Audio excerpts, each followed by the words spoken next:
Bonjour à toutes et à tous. Aujourd'hui, dans le cadre de la stratégie de retouche des images, je vous propose de voir l'utilisation du pinceau mélangeur et de l'éponge. Nous reprenons notre image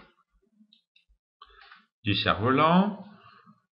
Je fais réapparaître la palette calque, donc vous vous rappelez, j'ai fait une duplication du calque arrière-plan pour protéger le calque arrière-plan. Je vous rappelle que le calque est protégé par un verrou, donc on ne peut pas travailler dessus par rapport à celui-ci qui n'est pas verrouillé. Vous avez ici la partie bleue qui est la partie calque. Pour sélectionner un calque, on clique sur la partie bleue. Pour sélectionner une vignette, on clique sur la vignette, comme ceci. Voilà. Ce n'est pas la même fonction. Donc, nous avons ici notre cerf-volant et nous avons envie de modifier certaines couleurs. Je vais fermer ma palette pour que vous voyez mieux. Pour déplacer la palette, on va dans la partie grisée, vous voyez, comme ceci. Donc, je me propose de changer la couleur de ce triangle. Je trouve que le rouge, on pourrait faire une autre couleur, tout en conservant un certain nombre de choses. Donc, le premier élément, avec la souris, je vais, en mettant le pointeur dessus, agrandir suffisamment l'image pour bien voir le travail que je vais réaliser.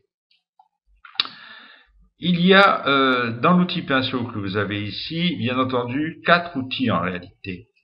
Vous avez l'outil pinceau de base, l'outil crayon qui permet de faire des tracés, l'outil pinceau mélangeur qui est plutôt réservé à la fonction de création de peinture similaire à une peinture classique si vous voulez, et l'outil remplacement de couleurs. C'est lui qui nous intéresse aujourd'hui. Donc son raccourci c'est B, je le prends, voilà. La première chose à faire, c'est de regarder la barre de réglage ici, qui permet de vérifier déjà, vous voyez, qu'on a bien pris le bon outil. Ensuite, sa dimension, donc on voit ici qu'il a une dimension assez grande, on va faire une petite dimension, comme ceci, voilà.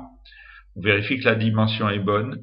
Il existe un autre procédé pour régler les épaisseurs. Quand on règle à partir d'ici, on ne sait pas trop, sans expérience, au début, régler. Donc il y a une autre méthode, comme ceci. Vous appuyez sur la touche Alt, et vous avez, vous voyez, la pipette qui apparaît, et vous faites un clic droit.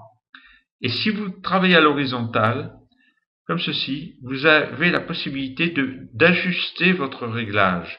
Et ça permet de mieux voir. Et si on monte et si on descend, si on a pris un pinceau qui permet de faire de l'opacité, car vous avez le réglage d'opacité ici, si vous voulez, de dureté. Mais là, j'ai pris un pinceau qui est dur. Je n'ai pas pris... non, il n'y a même pas, on peut pas. Vous voyez, même ici, on est forcément dans une dureté... Ah non, on peut régler la dureté aussi, ici, vous voyez. Donc, normalement, en montant et en descendant, on doit pouvoir régler la dureté. Bien. Ensuite, vous avez le mode, donc le mode teinte, saturation, couleur, luminosité. On peut utiliser la teinte ou la couleur au choix, vous verrez, vous ferez des essais. Ici, vous avez les limites. Donc ici, on va aussi, pareil, avoir discontinuité, contiguïté ou au contour. Au contour, c'est bien parce que vous verrez que ça permet à Photoshop de reconnaître les pixels. Une tolérance. Alors la tolérance, c'est justement la précision avec laquelle vous travaillez. Plus vous irez vers 0, plus la tolérance sera grande et plus vous serez précis, et plus vous irez vers une tolérance de 100 et moins vous serez précis. En règle générale, on laisse, moi je vais prendre pour cet exercice aux environs de 30, et vous laissez le lissage. Donc ici, on va choisir maintenant, bien sûr, dans le sélecteur de couleurs, que vous connaissez maintenant, une couleur. Donc ici, je vais prendre une couleur qui, je vais prendre un jaune, comme ceci. Je viens cliquer sur un jaune qui soit, et on va voir le résultat. Si on n'est pas satisfait, ce sera toujours temps de changer. Donc ici, je fais un clic, vous voyez, le jaune va me donner un vert. Je vois de suite quelle est la couleur qu'il va me donner. Donc, soit ça me convient, soit ça me convient pas. Sinon, je fais un pomme Z pour supprimer la fonction que je viens de faire. Il veut pas. Donc, je vais aller dans l'historique. L'historique permet de remonter, voilà, outil remplacement de couleur, voilà, de remonter très facilement dans les actions que vous avez menées, et ça permet donc de supprimer une action comme celle-là. Je vais changer de couleur. En effet, lorsqu'on est dans cette palette, on a un rouge. Le rouge, il n'y aura pas de problème. Pourquoi? Parce que ici, on a une couleur déjà dans les tonalités de rouge. Et encore que, non, j'ai un petit problème. Donc la teinte ne me plaît pas. Je vais en prendre une autre. Carrément, prendre un noir. Voilà. Donc ici, il y a un mélange de couleurs qui se crée. Alors, il faut peindre avec précision, mais vous allez voir que je vais même diminuer la tolérance encore pour être plus précis. Vous voyez, il sait reconnaître un peu la limite. Quand il passe sur les fils, vous voyez, blancs, il sait qu'il ne faut pas les peindre. Pour donner un peu plus de réalité, ici je fais un point ici, j'appuie sur majeur, et ça me fait une ligne droite. Ça permet de travailler plus rapidement et précisément. Évidemment, on n'a pas toujours des lignes droites.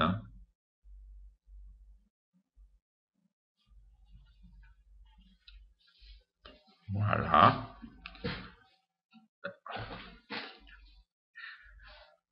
Donc, voilà.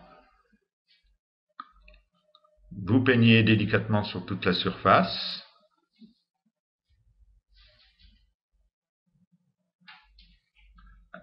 Avec précision. Pour modifier la couleur.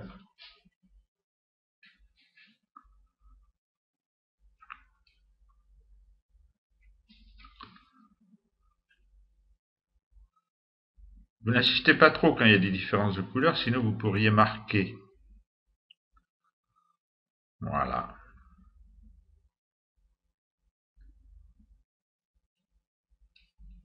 Alors là, on est à grande échelle, donc s'il y a le moindre défaut, on le voit, mais quand on va revenir à l'échelle normale, vous ne verrez rien. Voilà. Vous voyez, on a changé la couleur de cette première, on va en faire une seconde avec une autre couleur. Là, je vais prendre du blanc. On va voir ce que ça va donner. Il est clair que le mélange des couleurs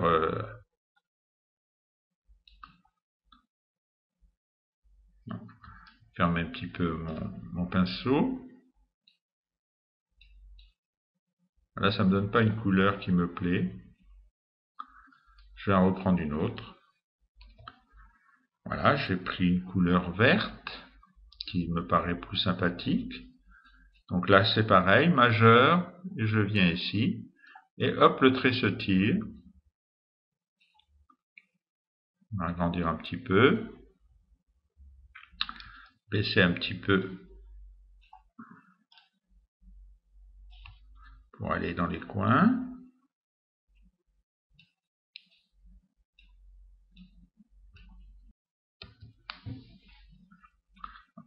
Voilà, j'ai agrandi un petit peu mon pinceau pour aller un petit peu plus vite.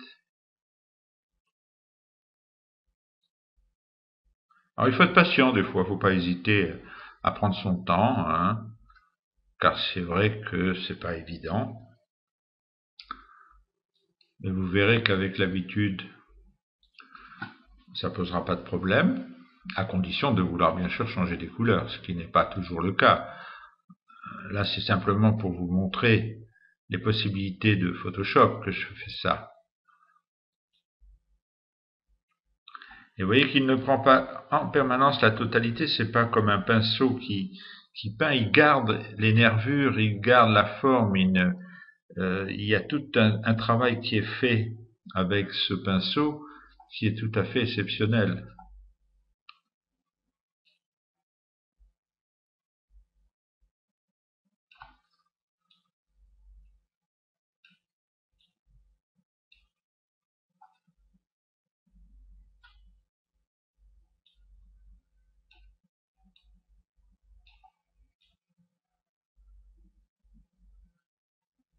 Voilà. Vous pouvez changer la couleur de tout ce que vous voulez avec ce système, et une fois, vous voyez, qu'on repasse à une échelle différente, le changement est évident. Je vais vous laisser vous entraîner pour faire plusieurs essais. Bien, donc maintenant, nous allons regarder l'éponge. L'éponge est un outil caché de densité moins, densité plus, que nous avons déjà vu un peu dans Camera Raw. Donc ici, on va utiliser l'éponge. Alors l'éponge, la voici, hein, avec sa barre de réglage. Donc là, ici, on prend, bon, toujours, vous trouverez toujours à côté de l'outil le dimensionnement de votre outil et sa dureté. On trouve toujours ça. On peut changer d'outil, comme vous voyez, on peut en prendre d'autres. Donc là, je vais me contenter de prendre celui-ci. Ensuite, nous avons toujours le un mode de saturation-désaturation. Donc là, on va saturer. Le flux, ben, on va peut-être pas prendre un flux de 100, on va prendre un flux un peu moins fort. 78, la vibranche qu'on laisse, comme tout à l'heure dans l'outil pinceau. Et puis, on va... donc la dimension est peut-être un peu grande, je vais le baisser un petit peu. Comme ceci. Et je vais passer sur ici, vous voyez, pour un petit peu saturer la couleur, modifier la couleur pour qu'elle soit plus lumineuse. Hein, voilà. Voilà un effet qu'on peut faire avec l'éponge. On peut même aller ici, vous voyez.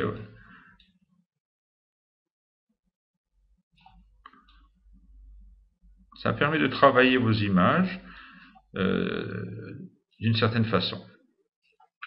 On va aller dans Fenêtre, on va prendre l'historique, on va faire ce qu'on appelle un instantané. Pardon. Voilà. On agrandit sa fenêtre. L'instantané, vous voyez, je vais le faire sur ce point-là, avec ce petit, on crée.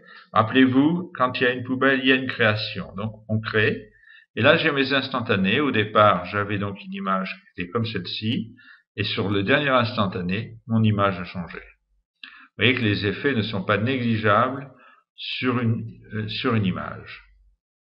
Voilà. Vous connaissez maintenant l'utilisation du pinceau, donc mélangeur correcteur de couleurs, et l'éponge. Je vous dis au revoir et à bientôt pour un prochain tuto.